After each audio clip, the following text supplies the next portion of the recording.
خدا کے عشق کا رنگ جب انسان کے اوپر چڑھتا ہے تو انسان ہر تکلیف سے گزر جاتا ہے، ہر مسائل کو انسان عبور کر جاتا ہے۔ حضرت ابراہیم علیہ السلام اللہ کے ایسے سچے عاشق تھے کہ بادشاہ نے جب سزا ان کے لیے مقرر کی کہ اس نے ہمارے بتوں کو توڑا ہے، اب اس کو آگ کے اندر ڈالیں گے، پورا 1 مہینہ لکڑیاں اکٹھی کی، لکڑیاں اکٹھے کرنے کے بعد حضرت ابراہیم علیہ السلام کو آگ کے اندر ڈالا۔ ہم اور آپ ہوتے تو آگ بظاہر تو جلاتا ہے، لیکن حضرت ابراہیم نے چھلانگ لگا دی آگ کے اندر، اور اللہ پاک نے اوپر سے حکم دے دیا کہ خبردار، قل یا نار کونی بردا و سلاما علی ابراہیم،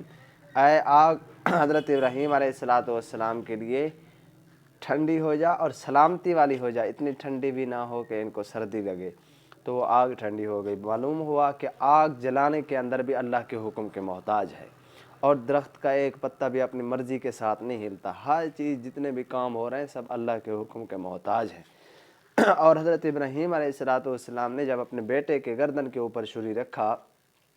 تو وہ چھری نہیں کاٹ رہی تھی، بظاہر تو یہ چھری کاٹتی ہے لیکن وہاں نہیں کاٹ رہی تھی، معلوم ہوا چھری کاٹنے کے اندر بھی اللہ کے حکم کا محتاج، آگ جلانے کے اندر بھی اللہ کے حکم کے محتاج، اور دنیا کا سارا نظام ایسے خود بخود نہیں ہو رہا بلکہ ساری چیزیں اللہ کے حکم کے مطابق ہو رہی ہیں۔